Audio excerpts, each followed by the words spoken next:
This is Ben. His company bought an old malt house with the intention of converting it to 21 flats. Remove the horrible steel and glass structure. With 2 additional houses in the car park. This is another space where we've added huge amounts of value. And adding £1 million to the bottom line profit. This is how he's doing it, and how the project is going so far. Welcome back to the old maltings in Abingdon. A lot has changed on this site since we were last here, not just inside in terms of the actual works being progressed, but we have achieved planning approvals galore. The original scheme was a 16 unit conversion, which we got planning approval for. We went back in for 20 flats and that's been approved. But since then, we have also got planning approval to build 2 new build houses in the corner of the site just behind me. We've got planning approval for gardens, for balconies, and also a front extension. One of the key value adds when we first took on this building was to basically infill this whole undercroft. It used to be car parking, completely open space. We've now got the windows and the doors in, which is amazing, and the tanking system is going to go in very soon. So that's to waterproof this whole space, ready for the final finishes. Let's go and take a look inside.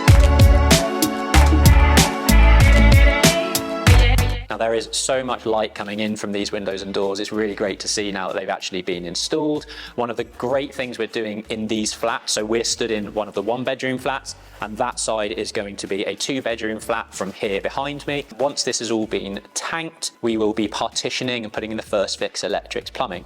But where I'm standing at the moment, we will have the kitchen, dining, living space, which spans from front to back. Kitchen over that side, living room on that side. What we're going to be doing in these undercroft apartments is, if you look up, some amazing original arched brickwork ceilings. We're going to be stripping those back, we're going to be sealing them, and we're going to be leaving them exposed. So this will be a fantastic nod to the history of the property, and these will be really bright, spacious, airy apartments. This is another space where we've added huge amounts of value. This was disused plant areas, bin stores, bike stores. What we've been able to do through full planning permissions is take the bin store into a new build part of a purpose-built bin store externally, which frees up all this space for an amazing 2-bedroom flat. So we are currently in core 2. This is the rear core of the building. These are going to stay. They're nice and industrial. They fit the vibe we're going for with this development. The development so far is at first fix phase. It's almost finished with first fix, and what that means is that stud partitioning has gone up. We've got first fix electrics and plumbing going in, so all of the cabling that is hidden from sight when everything's finished.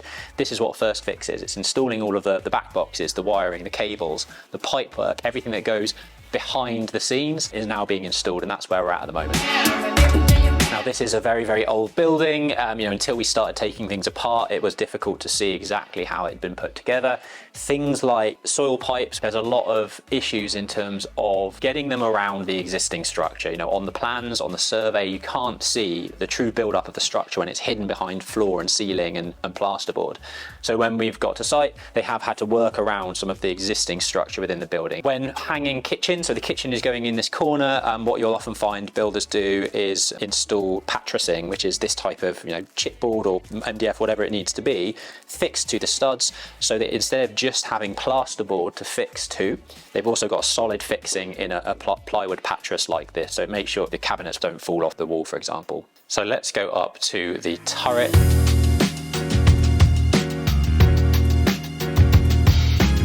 This place is where we've added a whole mezzanine floor. You can see the exposed timbers. This is all new timber work, new steel that's gone in all the way across here, picking up these timber joists.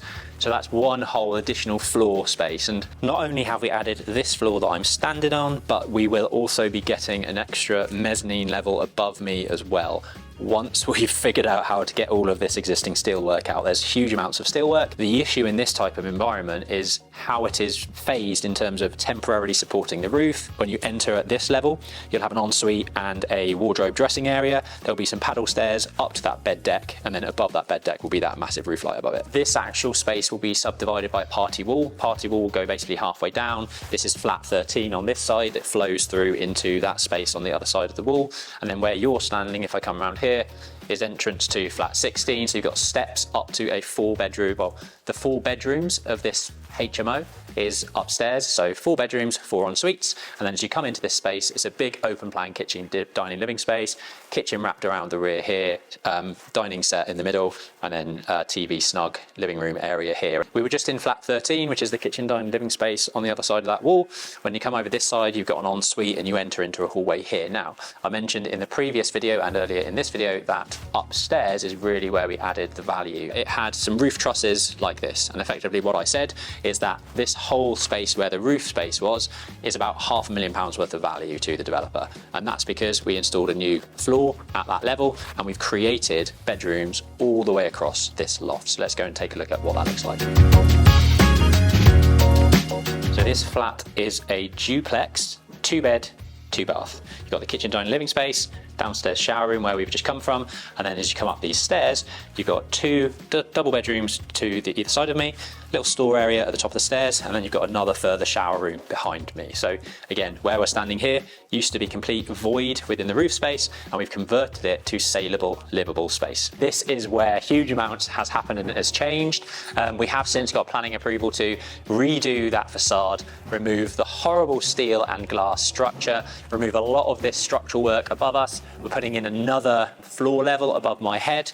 This floor level here is all new, so this was a completely double space void beforehand, and we've installed a new floor here which will be flat 16, I think, at the front here.